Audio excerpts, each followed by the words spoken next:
God's habitation. What does it mean to be inhabited by God? First, you have God's life and nature inside.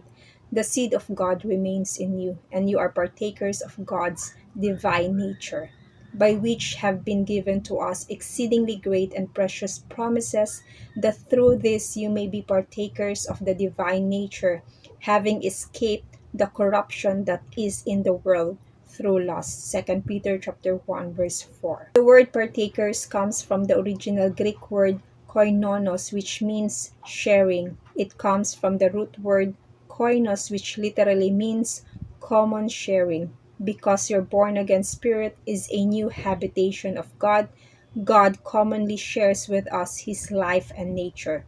Remember, you cannot have two natures inside one habitation, sinful nature and divine nature. If you have God's life and nature inside, you don't have the sinful nature. The truth is, the moment we got born again, our sinful nature was taken away, and we have been given God's life and nature. The Apostle Paul writes, "For sin shall not have dominion over you, for you are not under the law, your works, but under grace." Christ's finished work, Romans chapter 6, verse 14. When you are under the law, man's work, sin shall have dominion over you, because the strength of sin is the law. First Corinthians chapter 15, verse 56. On the other hand, when you are under grace, Christ's finished work, sin has no dominion over you. Did you notice carefully who is the slave of sin? The one under the law is slave to sin. Therefore, those under grace are not slaves of sin, so grace is not a reason to sin even more. Titus chapter 2 verse 11 to 12. For the grace of God that brings salvation has appeared to all men. It teaches us to say no to ungodliness and worldly passions, and to live self-controlled, upright, and godly lives in this present age. When grace arrives in a person's life, it teaches us to avoid sin and to live with self-control, righteousness, and holiness in this life. Second, you have God's power inside. A great and incomparable power resides within your born again spirit. This power was used by God to raise Christ from the dead and seated him in power and authority. And his incomparably great power is for us who believe. The Apostle Paul writes, "I pray also that the eyes of your heart may be enlightened, in order that you may know the hope to which he has called you, the riches of his glorious inheritance in the saints, and his incomparably great power for us who believe." That power is like the working of his mighty strength, which he exerted in Christ when he raised him from the dead and seated him at his right hand in the heavenly realms. Ephesians chapter 1 verse 18 to 20. Along with this prayer that we may be strengthened with this power from within our being, I pray that out of his glorious riches he may strengthen you with power through his Spirit in your inner being, or born again spirit. Ephesians chapter 3 verse 16.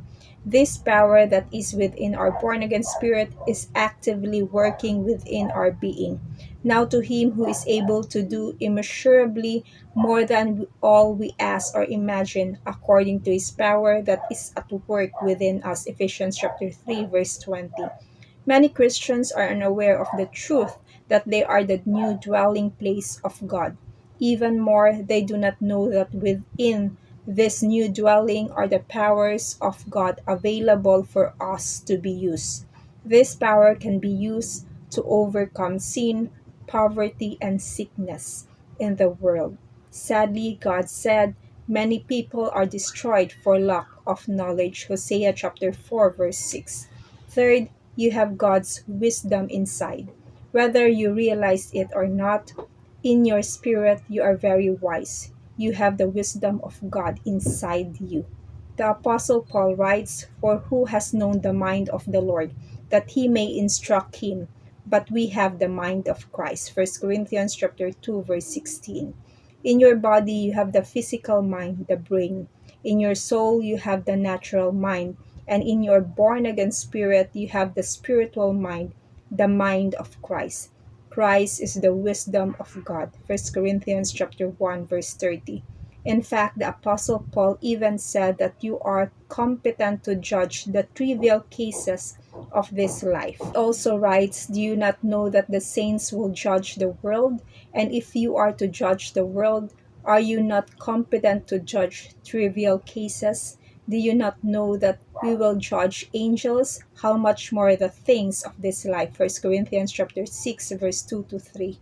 The word trivial comes from the original Greek word elastistos, which literally means the least, the smallest. Anything that may be great in this world is just small to the Lord. Anything that concerns you is just a least thing in comparison with the grandeur of eternity. You can handle it with God's wisdom inside you. To God be the glory. God bless you.